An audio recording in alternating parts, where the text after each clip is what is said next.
What happens when a prince walks into a studio that doesn't recognize royalty? What happens when a man raised inside marble corridors, polished ceremony, and centuries of inherited reverence steps into a room where none of that matters, where the only currency is honesty, and the only crown that counts is earned behind a microphone? On a gray Thursday morning in New York City, inside the dimly lit studio of the Howard Stern Show, that question stopped being hypothetical. There were no palace handlers. No carefully negotiated boundaries. No pre-approved list of safe subjects. Just a microphone suspended on a steel arm, a pair of headphones, and Howard Stern, the man who had built a 4-decade empire by asking the questions other interviewers were too polite, or too afraid, to ask. The air in the studio felt warmer than usual, thick with the smell of fresh coffee and hot circuitry. Low amber lights reflected softly off framed posters that documented decades of controversy, confessions, and career-defining confrontations. The room wasn't elegant. It wasn't regal. It was raw. Purposefully so. Howard adjusted his glasses, leaning back in his chair. His expression was relaxed, but there was something alive behind his eyes. Anticipation. Curiosity. Maybe even a hint of mischief. Across from him sat Robin Quivers, hands folded, posture composed, though her eyebrow had lifted just slightly higher than normal. "You think he'll answer anything?" she asked quietly, her voice carrying the calm of someone who'd witnessed thousands of interviews unravel. Howard smirked. "I think he'll try not to," he replied. And that's when it gets interesting. The hallway outside shifted with movement. Then the door opened. In walked Prince Harry. Not hurried. Not hesitant. Measured. He stepped inside with the posture of a man used to rooms adjusting themselves around him. Tailored blazer. Neutral expression. Chin slightly elevated, not dramatically, just enough to suggest habit. The kind of subtle body language ingrained over decades of ceremony and deference. He offered a restrained nod instead of a handshake. Howard noticed.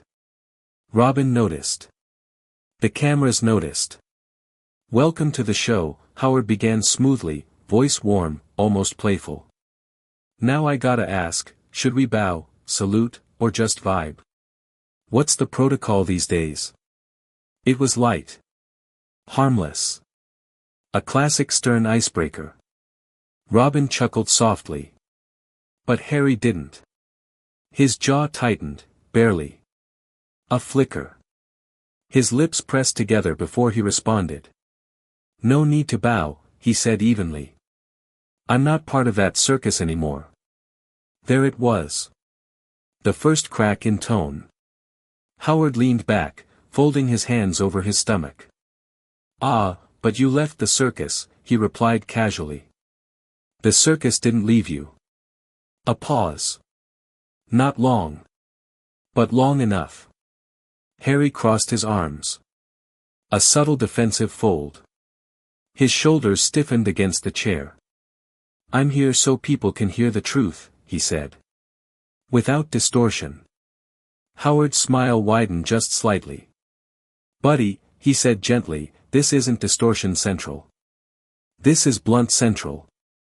The temperature in the room seemed to shift half a degree. Harry gave a faint, almost dismissive half-smile. "As long as the questions are intelligent." Robin's fingers tapped once against her desk. Howard didn't blink. "Oh, they will be," he said softly. "The intelligent ones are usually the most uncomfortable." A beat. Harry exhaled through his nose. "Let's just get on with it." The microphones hummed quietly. Outside the glass booth, producers exchanged subtle glances. Howard started gently. Or at least, it sounded gentle. "So," he said, leaning slightly forward. "How's life in California? Montecito treating you well?" A neutral question. Safe. Almost casual. Harry shrugged. "It's tolerable." Robin blinked. Howard tilted his head. "Tolerable," he repeated, amused. Ocean views. Mansion. Sunshine. Sounds rough. Harry's voice cooled. When you grow up with actual privilege, houses stop being impressive. The sentence floated in the air. It didn't land the way Harry expected. Robin's lips parted, just slightly. Howard let out a quiet laugh, not mocking, not loud. Just observant. Okay, he said slowly. Your Highness of Humility. Harry's eyes sharpened. Is there a question in there, he asked tightly, or just commentary? The shift was subtle but unmistakable. A line had been drawn.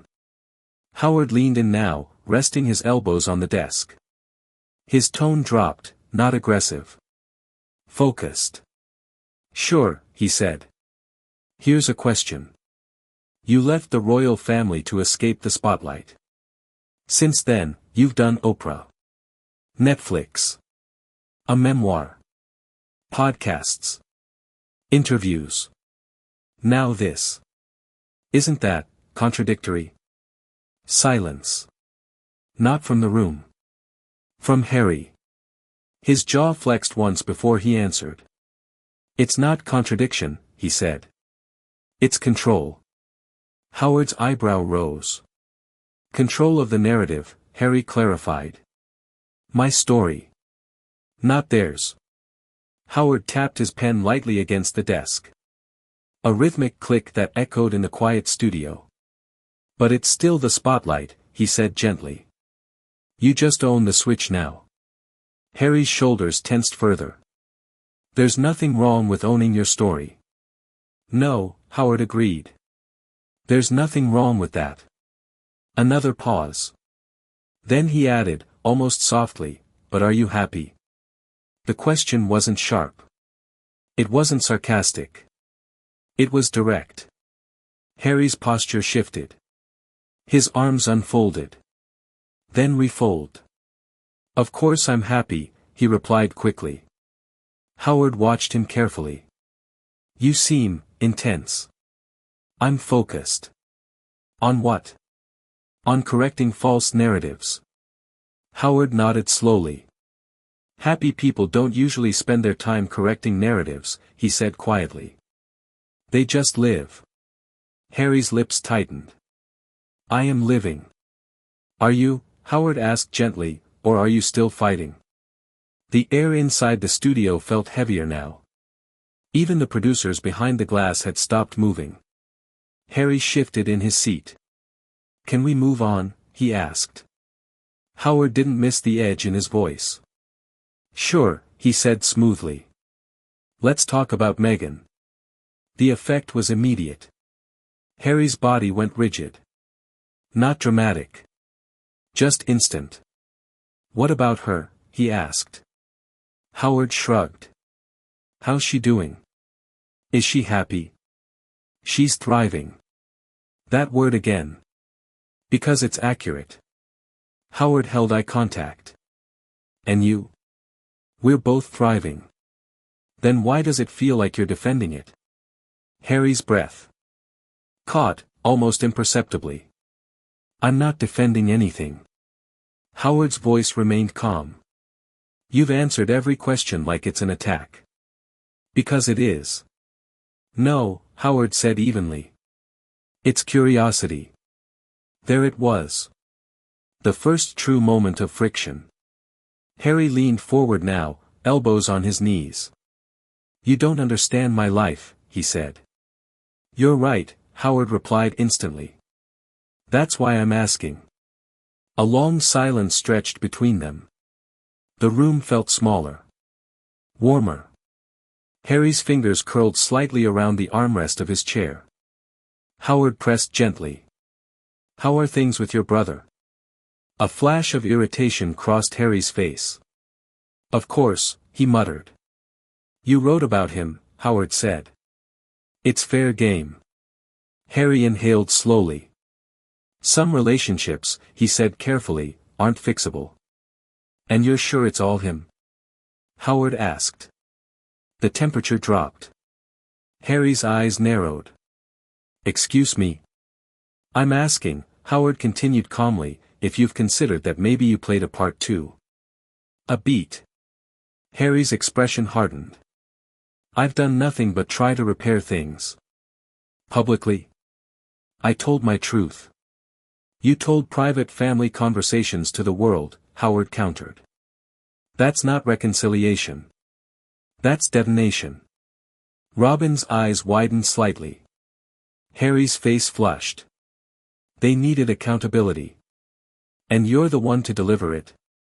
The room had officially crossed into something else now. This wasn't an interview anymore. It was a psychological chess match. Harry leaned forward, voice sharpening. I had the courage to leave. Howard's response came quietly. Or you had options. The words hit differently. Harry blinked. Howard didn't raise his tone. Most people in bad situations don't leave because they can't afford to, he continued. You left because you had somewhere very comfortable to land. The silence this time wasn't tension. It was impact. Harry's mouth opened slightly. Then closed. For the first time since walking in, he looked caught off guard. The room held its breath. And somewhere beneath the surface, something in Harry's expression shifted, not anger. Not yet. But something closer to realization. The trap wasn't snapping shut loudly. It was closing slowly. Methodically. And as the seconds ticked by, it became clear to everyone watching, this conversation was no longer going where anyone expected. And the next question? The next question was the one that would change everything. The silence after Howard's last sentence did not feel empty. It felt loaded. Like the air before a summer storm, heavy, waiting for lightning. Prince Harry remained frozen in his chair for half a second too long. His jaw flexed. A muscle near his temple twitched. It was subtle, almost invisible, but in a studio built on reading people, nothing went unnoticed. Howard didn't move. He simply watched. That was the unsettling part. He wasn't attacking. He wasn't shouting. He was observing. Calm. Analytical. Almost clinical. You left because you had somewhere comfortable to land. The words still hovered between them. Harry leaned back slowly, as if creating physical distance could undo the sentence. You have absolutely no idea, he said quietly, but the quiet wasn't calm. It trembled with restrained heat. What it took to walk away from everything I've ever known. Howard nodded once. You're right, he replied evenly. I don't. That's why I'm asking instead of applauding. Robin shifted in her seat, her expression tight now. The producers behind the glass had stopped pretending to shuffle papers. Every eye was fixed on the two men. Harry's fingers tightened around the armrest. I didn't walk away for comfort, he said. I walked away for survival. Howard leaned forward slightly. Survival from what? The question landed like a stone dropped into still water. Harry blinked. From toxicity. From constant attack. From an institution that didn't protect my wife. Howard didn't interrupt. And you think the media here protects you? He asked gently after a beat. You think Hollywood is less toxic? It's different, Harry replied sharply. How? Because I have agency. Howard tilted his head. You had agency before. No, Harry snapped. I didn't. You chose your projects. You chose your public appearances. You chose to speak or stay silent. Harry shook his head. That's not how it works.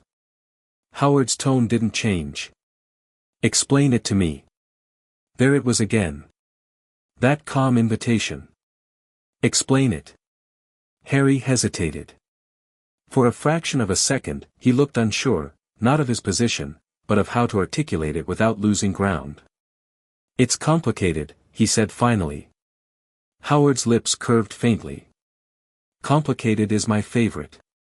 The tension in the studio was no longer subtle. It was tangible. The light seemed hotter. The room smaller. Harry exhaled sharply. When you're born into something like that, he said, you don't get to just choose your path. But you did, Howard countered softly. Eventually. Yes, Harry said. Eventually I did. And now that you've chosen, Howard continued, why does it still sound like you're fighting the old world every time you speak? Harry's eyes flashed. Because they're still attacking us. Who's they? Howard asked immediately. The press. The institution. The machine. Howard tapped his pen once against the desk. Machines don't attack, he said. People do. Harry leaned forward again. You're oversimplifying. Maybe, Howard admitted. But from the outside, it looks like you left a battlefield and then built a podcast studio on top of it. Robin's eyebrows rose. Harry's mouth tightened. You're mocking me. I'm questioning you. There's a difference. There's a huge difference. Harry's shoulders stiffened. You're framing everything I've done as hypocrisy. I'm framing it as contradiction, Howard corrected calmly. If you want privacy, stop broadcasting. If you want reconciliation, stop publishing grievances. Harry's eyes narrowed. So I should just stay silent? No, Howard said quickly. But you can't claim moral high ground while profiting from exposure. That one hit harder than the others. Harry's hand moved unconsciously to adjust his cuff. A self-soothing gesture.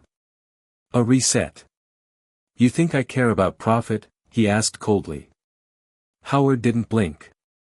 You signed multi-million-dollar deals, he replied. You wrote a memoir that sold millions of copies. You're here promoting it. That doesn't mean. It's about money. What's it about? Harry hesitated. The pause stretched. Robin felt it. The crew felt it. Even the quiet hum of studio equipment seemed louder. It's about telling the truth, Harry said finally. Your truth, Howard clarified. Yes. And what if someone else's truth contradicts yours? Harry's jaw set. They're entitled to it. But you're angry when they express it. I'm angry when they lie. About what? Howard pressed. About my wife. About my motives. About my character. Howard leaned back slowly, folding his arms now. You've called your family racist, he said evenly. You've described private arguments. You've painted them as emotionally negligent. That's not small. They deserved accountability. And who appointed you judge? Howard asked quietly. The room went still. Harry's breathing grew more visible now. Slower. Controlled. But heavy. I didn't appoint myself, he said through clenched teeth. I spoke about my experience. Howard nodded once. Okay. Then let's talk about experience. He leaned in slightly. You've described feeling unsupported. Unprotected. Betrayed. Yes. Have you ever considered, Howard continued carefully, that maybe they feel the same about you? Harry's head snapped up. That's absurd. Is it? Yes. Why? Because I was the one targeted. And they weren't? Howard asked. Harry opened his mouth. Closed it. A flicker of uncertainty passed across his face, gone in a heartbeat, replaced by irritation. You're twisting the narrative again. Howard's voice remained maddeningly steady. I'm offering another angle. There is no other angle, Harry shot back. Robin shifted again, her expression tightening. She could feel it escalating. Howard didn't flinch. That certainty, he said softly, is interesting. What does that mean? It means you speak like someone who doesn't question himself. Harry laughed sharply. You think I don't question myself? I think you question the world, Howard replied. Not yourself. The words hit deeper than the rest. Harry's posture faltered, just slightly. For a moment, he looked younger. Less composed. More exposed. Then the walls came back up. You don't know me, he said flatly. I know what you're showing me, Howard answered. And what's that? A man who feels wronged, Howard said, but refuses to consider that he might have wronged others too. The studio felt electric now. Harry's fingers drummed once against the armrest. That's insulting. It's honest. Harry's voice rose half a notch. You sit there behind a microphone and pretend to psychoanalyze my life. I'm not pretending, Howard replied. I've been doing this for 40 years. The tension sharpened. You're a shock jock, Harry said dismissively. Howard's eyes hardened, just for a second. And you're a prince who says he doesn't want to be one, he shot back. The line hung in the air like a blade. Robin inhaled sharply. Harry leaned forward, eyes blazing now. I gave up everything. You gave up titles you still use, Howard countered. I didn't choose that. You didn't refuse it either. Harry's fist tightened visibly. You think this is a game? No, Howard said quietly. I think this is your life. And I think you're still trying to win it instead of live it. The room went silent again. This silence felt different. Heavier. More dangerous. Harry's voice dropped low. You don't understand trauma. Howard's expression shifted, subtle, but noticeable. I understand trauma, he said softly. I also understand when someone builds an identity around it. Harry stared at him. You're unbelievable. No, Howard replied. I'm consistent. Harry stood abruptly. The chair legs scraped against the studio floor, loud and jarring. Robin flinched. The producers behind the glass froze. I don't have to sit here and be dissected, Harry said, voice tight. Howard stood too, not aggressively, just level. You don't, he agreed. A long stare passed between them. Two very different men. Two very different worlds. You came here for promotion, Howard said calmly. You didn't expect pushback. I expected fairness. This is fairness, Howard replied. Fair isn't comfortable. Harry reached up and ripped the headphones off. The sound of the cable brushing against the microphone echoed. This was a mistake, he said. Howard didn't raise his voice. Maybe, he said quietly. But not for me. Harry took a step toward the door. Then paused. He turned back slightly. You're beneath this, he muttered. The words were quiet. But they landed. Robin's hand flew to her mouth. Howard's expression didn't change. Beneath what? He asked softly. Harry's lips pressed together. The room held its breath. He was seconds away from either backing down or saying the one thing that would define the entire interview. And as he stood there, half turned toward the exit, pride and anger warring behind his eyes, Howard asked one final question. A question so simple. It would detonate everything. Do you think you're better than us? The studio lights felt blinding now. Harry's jaw tightened. And for the first time since he walked in, he didn't have an immediate answer. The question didn't echo. It settled. Do you think you're better than us? Howard's voice hadn't risen. It hadn't sharpened. If anything, it had softened, curious, almost gentle. But that made it worse. There was no aggression to fight. No hostility to deflect. Just a mirror being held up under studio lights. Prince Harry stood halfway between his chair and the exit door, one hand still gripping the edge of the table as if unsure whether to anchor himself, or walk away. The studio felt smaller now. Hotter. Even the faint hum of electronics seemed to fade beneath the weight of silence. His jaw tightened. No, he said at last. But it came too quickly. Too rehearsed. Howard tilted his head slightly. Then why did you just say we're beneath you? Robin inhaled sharply. The producers behind the glass froze mid-step. No one moved. No one coughed. The entire room had collapsed into this one exchange. Harry's expression flickered, anger, embarrassment, calculation. It was all there in microseconds. That's not what I meant, he said, voice lower now. Then tell me what you meant, Howard replied calmly. Harry hesitated. He hadn't expected to be cornered like this, not by shouting, not by insult, but by stillness. By patience. I meant this show is beneath the conversation I was trying to have, he corrected. Howard didn't blink. You weren't trying to have a conversation, he said quietly. You were trying to deliver a speech. That hit. Harry's hand tightened against the desk. His knuckles paled slightly. You think this is funny? He asked. No, Howard said. I think it's sad. The word shifted something. Sad.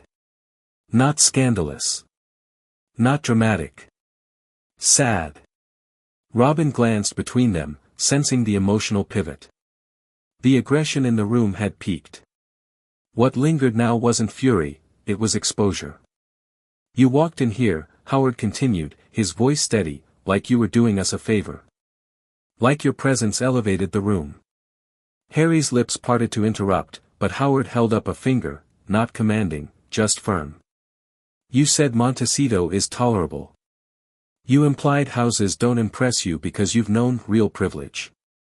You bristled at basic questions. You dismissed the idea that you could share blame. And then you said we're beneath you. He paused. That's not someone seeking understanding. That's someone protecting a pedestal. The words didn't feel like punches anymore. They felt like weight. Harry swallowed.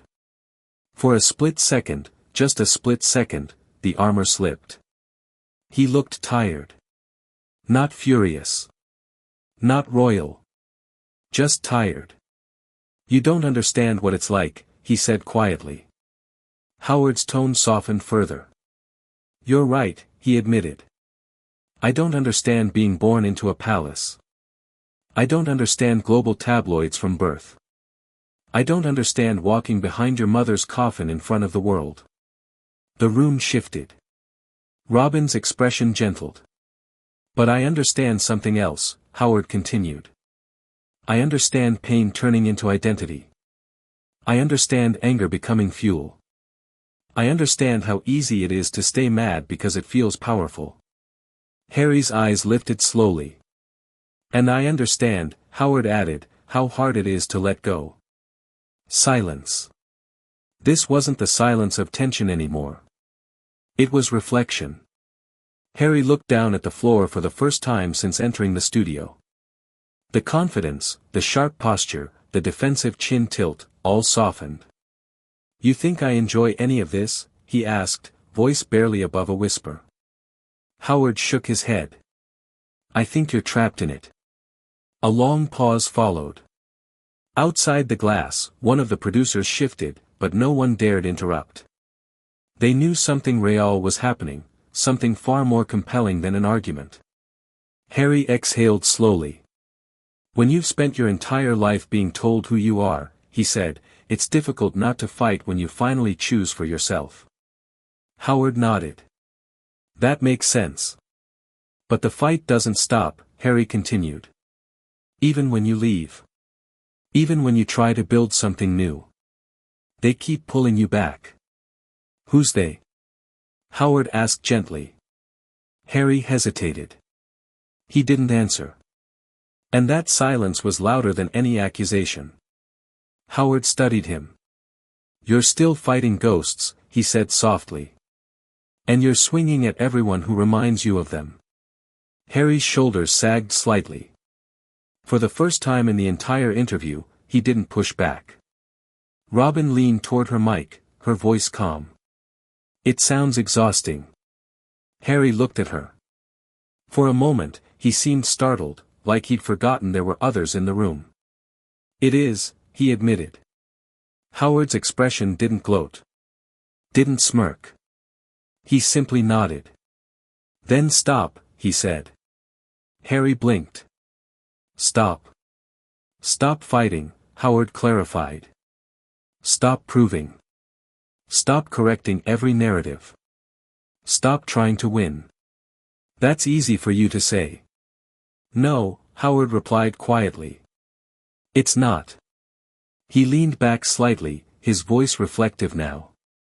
"I've built my career on confrontation. I used to fight everything. Every critic. Every narrative.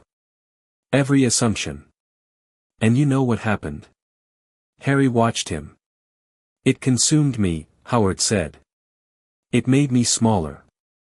It made me angry. And it took years to realize that sometimes the most powerful move is silence." The room was still. No one expected this turn. "You don't have to defend yourself in every room," Howard continued. "Especially not when the room isn't attacking you." Harry's gaze flicked briefly toward the door. Then back to Howard. "I felt attacked," he admitted. "I asked questions," Howard replied. "They felt loaded." "They felt loaded because you came loaded," Howard countered gently. A long pause. Harry ran a hand through his hair. The gesture was slower this time. Not agitated. Just weary. "Maybe," he said quietly. That single word carried more humility than the previous 20 minutes combined. Robin let out a slow breath she didn't realize she'd been holding. Howard watched carefully. "Look," he said, "you're not above anyone here. But you're not beneath anyone either." Harry's eyes met his. "You're just a guy trying to figure out who you are outside of a crown." The word hung in the air. Crown. Harry's expression flickered, pain, memory, conflict. "And that's hard," Howard added. Silence stretched again. Then, slowly, Harry reached up and placed the headphones back over his ears. The movement was small. But it was seismic. He didn't sit down immediately. He stood there for a moment, breathing, recalibrating. Then he lowered himself back into the chair. Robin's eyebrows lifted slightly. Howard didn't smile. He simply asked, quietly, "So, who are you when no one's watching?" The question wasn't accusatory. It wasn't confrontational. It was vulnerable. Harry stared at the desk. "I don't know," he said honestly. And that was it. The moment the entire interview had been building toward. Not a slam. Not a storm out. Not a viral explosion. Just a confession. Howard nodded once. That's a better starting point than any book tour. The studio felt different now. Cooler. Lighter. Not because the tension had vanished, but because it had transformed. They spoke for several more minutes after that. Quieter. Slower. Less defensive. Harry didn't answer everything. He didn't resolve family conflict. He didn't rewrite his narrative. But he listened. And occasionally, he paused before responding. When the interview finally wrapped, there was no dramatic exit. No slamming door. Harry stood, removed the headphones carefully this time, and extended his hand. Howard shook it. Firm. Equal. No bowing. No hierarchy. Just two men in a studio. As Harry reached the doorway, he stopped. He didn't turn dramatically. He didn't issue a warning. He simply said, "That wasn't what I expected." Howard gave a faint smile. "It never is." The door closed behind him. The studio sat in silence for a few seconds. Robin looked at Howard. "Well," she said softly, "that was something." Howard leaned back in his chair, rubbing his temples. "He came in ready to fight," he murmured. "But I don't think he came in ready to listen." And now? Robin asked. Howard stared at the closed door. Now, he said, maybe he is. He turned toward the camera. Folks, conversations like that aren't about winning. They're about stripping away performance. Titles don't matter in this room. Trauma doesn't make you untouchable. And anger doesn't make you powerful. He paused. It just makes you tired. The screen faded slowly to black. Some kingdoms are inherited. Others are built. One comes with ceremony. The other comes with scars. And sometimes, the most powerful throne isn't the one carved from gold, it's the one built behind a microphone. So what do you think? Was Howard too harsh, or exactly honest enough? Did Harry finally drop the armor, or was it all another layer? Drop your thoughts in the comments below. If you felt the tension, if you saw the cracks, if you believe real conversations still matter, hit that like button so this story reaches more people. Subscribe for more cinematic deep dives into explosive celebrity moments. And share this video with someone who understands that sometimes the real battle isn't between two people. It's between who we are, and who we pretend to be.